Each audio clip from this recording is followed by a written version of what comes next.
Hello, welcome back to the Armenian Museum. I'm Gary Linsananian, the curator. Today I want to discuss this piece here and some associated issues. This is an example of Marash embroidery. As you see, the cruciform stitch here, Valminder's design on it. And what the object is a cradle band. You're all familiar with Armenian cradles, very distinctive form of Armenian culture. See lots of old photographs of women with a cradle, a baby here, and of course a little doll here with a cradle. Um, the and so this is part of the culture. Armenians practice swaddling. That is, you wipe up the baby like a papoose or mummy, so it's all pinned down.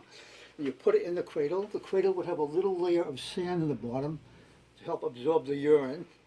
Of course, if bathroom problems, if your baby poops, well, you got to unwrap it all in order to get to do the cleaning. But if it just urinates, then it seeps down into the sand. Sometimes they put a little funnel so it would go from the sand and down onto the floor, so it would evaporate. So you didn't have to change the sand so often for it.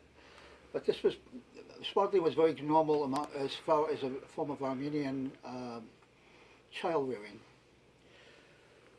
They say that the lessons of childhood shape the person.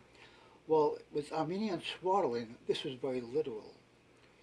And one of the things about Armenians is when anthropologists first began measuring Armenian head shapes and all this, anthropometrics it's called, they tended to focus on people like, Abadis Sahakian, quote, an Armenoid skull. The Armenoids are an Armenian band in Yerevan, I know, but this is what comes from, Armenoid skull, which is very typical Armenian, often a receded forehead, a small, fairly weak chin, and a very prominent nose. And so this was a typical Armenian physiotype. But there were lots of other Armenian physiotypes, as you all know. We all know lots of Armenians that don't look like that. But when we started studying the skull dimensions of the Armenians, they found something very unusual. Armenians they all had flat heads in the back, very flat compared to most people. And they thought this was a racial trait. Maybe this, genetics, maybe this is just part of the Armenoid skull, was the fact that you're kind of flat in the back. But then they began examining the skulls of Armenians born in the United States. They found their skulls were rounded, like everybody else's. So they said, what is this?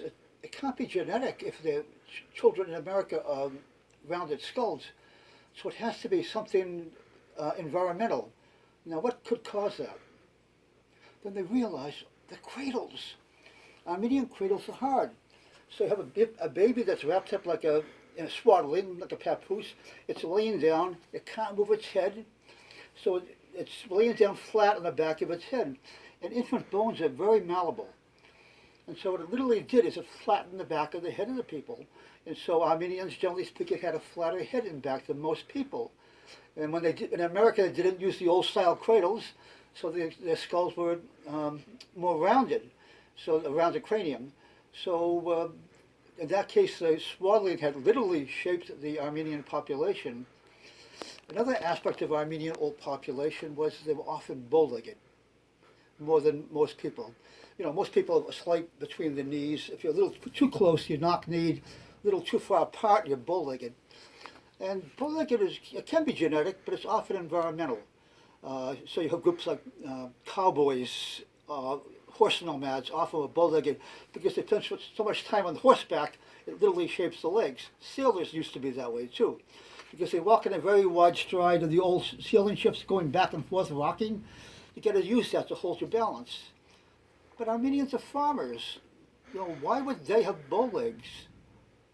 Then they realize, oh my God, it's the swaddling again. A child's, aside from the head being very soft, the bones of an infant's legs are very soft and malleable too. They need to move around in order to develop correctly. If you hold the legs tight so they can't move, the child becomes bow-legged. And so as a result, a lot of Armenians had bow legs. It was just part of the culture. It was all environmental. It was one of these things about unforeseen consequences of something. And of course, you have these people with bow legs, and the grandmothers would complain, oh, that's because you didn't swaddle them enough. If you tied their legs tighter, their legs would be straight. And of course, what they were doing was, by doing this swaddling tighter, they were producing even more extreme gait of the population there. So this was another aspect of childhood shaping the adult. The kind of stuff you really don't expect. Okay, the Armenian Museum is here to share our culture and stories with you, the public. We thank you for your listening to us, and we hope that you will join us again.